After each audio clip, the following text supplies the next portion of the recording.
Hello students, आज हम Heron's formula में एक्सरसाइज 12.2 स्टार्ट करेंगे। A park in the shape of a quadrilateral ABCD, यहाँ आपको क्वाड्रिलैटरल ABCD दिख रहा है, has angle C is equal to 90 degrees. That is, angle C is a right angle triangle. AB is equal to 9 meters, BC is equal to 12 meters, CD is equal to 5 meters and AD is equal to 8 meters. How much area does it occupy, मतलब ये कितना area occupy कर रहा है।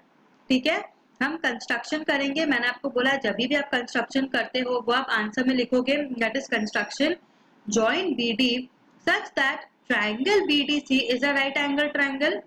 So now यहाँ पे आप triangle BCD का आप आराम से एरिया ढूंढ सकते हो। कैसे? Using your basic formula of area of a triangle, that is half into base into height. क्योंकि हेरॉन्स फॉर्मूला आप कब यूज करते हो? जब आपको हाइट नहीं दी होती है। तो यहाँ पे दी हुई है, that is half into base that is BC which is equal to 12 into height that is CD which is equal to 5। तो half into 12 into 5 which is equal to 30 metre square, correct? So now to find the area of triangle ABD, we need to find the length of BD. BD क्या है यहाँ पे? Diagonal. And angle C यहाँ पे क्या है? 90 degrees. तो BD क्या हो गया? Side opposite to the angle, right angle triangle, that is the hypotenuse. So क्या हो जाएगा? You can use the Pythagoras theorem. So now using the Pythagoras theorem, BD square, that is a diagonal square, is equal to sum of the squares of both the sides. That is BD square is equal to BC square plus CD square. और BD square is equal to 12 square plus 5 square which is equal to 144 plus 25 which is equal to 169. तो BD कितना हो जाएगा? Square root of 13 square, that is 13 meters. So now for triangle ABD, now अब triangle ABD के लिए AB आपको पता है 9 सेंटीमीटर्स, AD आपको पता है 8 सेंटीमीटर्स एंड BD आपको मिल गया 13 सेंटीमीटर्स। तो यहाँ पे आप हेरॉन्स फॉर्मूला यूज कर सकते हो एरिया ढूंढने के लिए, क्योंकि आपने नीचे वाले ट्रायंगल का तो एरिया ढूंढ लिया, बट ऊपर का ढूंढना है। वो क्या है? स्केलियन ट्रायंगल है। क्यों? क्योंकि all the 3 sides are different measures and उसका कोई हाइट भी नहीं है, तो आपको हेरॉन्स फॉर्मूला यूज करना पड़ेगा। Now in triangle ABD, A is equal to 9 meters, B is equal to 8 meters and C is equal to 13 meters. So S क्या हो जाएगा? A plus B plus C upon 2। ये जो आपका formula है S ढूंढने के लिए, which is equal to 15 meters. So what is the area of a triangle under Heron's formula? तो आप लिखोगे using Heron's formula, area of triangle ABD is equal to under root of S into S minus A into S minus B into S minus C, which is equal to under root of 15 into 15 minus 9 into 15 minus 8 into 15 minus 13, correct? तो जब आप पूरा solve करोगे तो आप 3 into 2 root 35 meter square, that is 6 root 35 meter square, correct? तो यहाँ पे रूट 35 की आपको वैल्यू दी है 5.916 मीटर स्क्वायर। ठीक है, रूट 35 की वैल्यू अगर आपको क्वेश्चन में दी हो, यहाँ पे मैंने इसीलिए लिखा है कि अगर आपको क्वेश्चन में रूट 35 की वैल्यू दी हो तो फिर आप यहाँ पे ऐसे मल्टीप्लाई करोगे, नहीं तो आप यहाँ पे आंसर ऐसे रूट में लीव कर सकते हो। ठीक है, बट अगर आपको डेसिमल वैल्यू दी है, क्वेश्चन में एग्जाम में दिया है, तो आपको वो पूरा मल्टीप्लाई करना पड़ेगा। ठीक है, तो एरिया आपको पूरे क्वाड्रिलैटरल का एरिया चाहिए था, तो एरिया ऑफ क्वाड्रिलैटरल ABCD क्या हो जाएगा? Area of triangle BCD plus area of triangle ABD, that is 30 metre square plus 35.5 metre square which is equal to 65.5 metre square. यही आपको चाहिए था, correct? Next, Radha made a picture of an aeroplane with coloured paper. मतलब राधा ने क्या किया? एक aeroplane का पिक्चर बनाया using the coloured paper. Find the total area of the paper used, मतलब ये जो आपको पूरा फिगर दिख रहा है, इस पूरे फिगर का आपको टोटल एरिया ढूंढना है। तो अब यहाँ पे देखो क्या है इस फिगर में। ये फिगर जो है 5 पार्ट्स में डिवाइडेड है, correct? That is part 1, part 2, part 3, part 4 and part 5। तो कैसे ढूंढोगे? पांचों पार्ट का आप अलग से एरियाज ढूंढोगे एंड फिर उन 5 को ऐड कर दोगे, करेक्ट?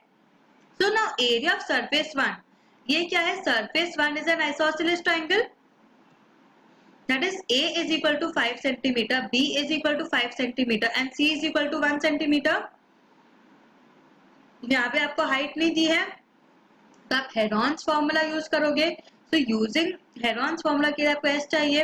एस क्या होगा, A plus B plus C upon two, that is perimeter upon two, that is the semi perimeter, that is 5 plus 1 upon two which is equal to 11/2 centimetres, correct. So area of triangle क्या हो जाएगा, under root of S into S minus A into S minus B into S minus C which is equal to under root of 11/2 into 11/2 minus 5 into 11/2 minus 5 into 11/2 minus 1 centimetre square, correct.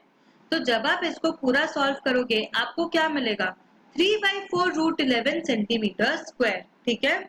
तो यहाँ पे मैंने इसको further simplify ऐसे decimal value किया है, that is 0.75 into root 11 की value क्या होती है 3.3 अप्रोक्सीमेशन। तो 0.75 इंटू 3.3 कितना हो जाएगा 2.475 centimetre square, correct, that is approx. Now जब आपने सरफेस 2 देखा था, सरफेस 2 रेक्टेंगल था, करेक्ट। आप इसको आप पहले स्लाइड्स में थोड़ा सा रिवाइंड करो पीछे तो आप वापस से फिगर देखोगे, उसमें फिगर सरफेस 2 क्या था, rectangle.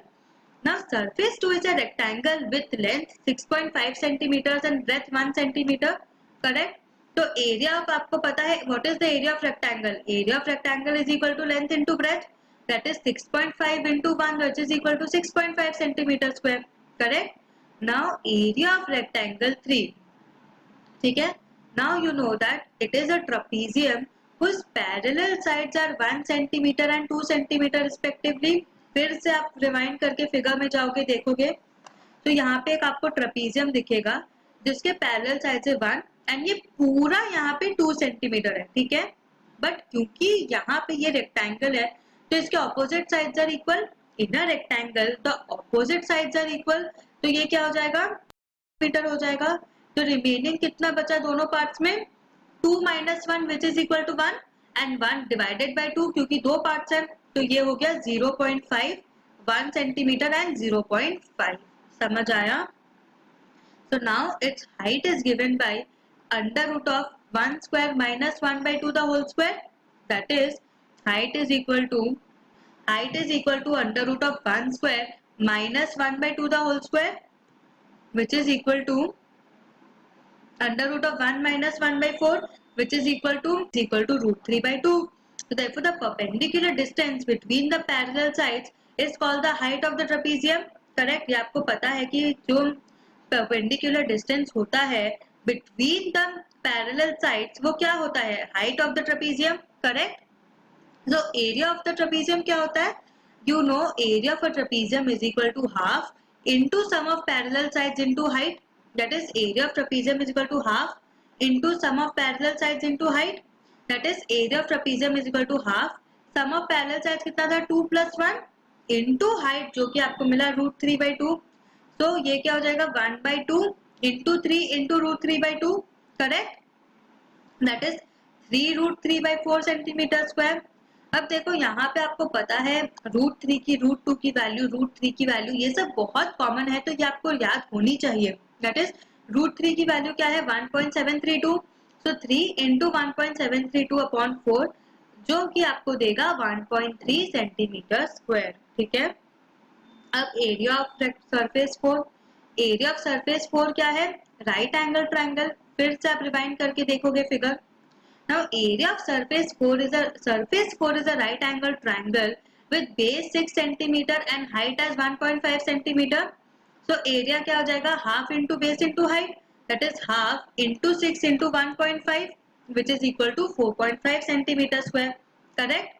Now area of surface 5, area of surface 5 आपका wing था। Now area of right angle surface 5 is equal to right angle surface 4 क्योंकि wings में दोनों wings की area सेम होनी चाहिए प्लेन में तभी वो बैलेंस में उड़ेगा, that is area of right angle triangle 5 is equal to area of right angle triangle 4, why, because right angle triangle 5 is congruent to right angle triangle 4, correct। तो ये क्या हो जाएगा which is equal to 4.5 centimetre square क्योंकि area of surface 4 क्या था 4.5 centimetre square, तो area of surface 5 भी क्या हो जाएगा 4.5 सेंटीमीटर स्क्वायर, करेक्ट। तो अब मैंने बोला था कि आप पांचों एरियाज को ऐड कर दोगे, thus the total area of paper used is equal to area 1 plus area 4 plus area 5 which is equal to क्या मिलेगा 19.3 सेंटीमीटर स्क्वायर अप्रॉक्स। ठीक है, यहाँ पे था, तो यहाँ पे जब 5 के ऊपर आपको ये राउंडिंग आना चाहिए अभी से कि अगर 5 के ऊपर कोई डिजिट हुआ तब उसके पहले नंबर को +1 कर दोगे। अगर यहाँ पे 19.245 होता तो ये आपको अप्रॉक्स करने के बाद 19.2 ही मिलता। समझ आया? आपको ये राउंडिंग ऑफ आना चाहिए, ये बहुत बेसिक है। ठीक है, so what have you learn today? आज हमने हेरॉन्स फॉर्मूला में आपका एक्सरसाइज स्टार्ट किया। These sums are very important but these are very easy. Why? Because इसमें खाली दो ही फॉर्मूला है, that is your basic area of triangle का formula, that is half into base into height and your Heron's formula. But कैसे कहाँ apply करना है ये आपको समझना है। So have a very good practice maths daily. Thank you.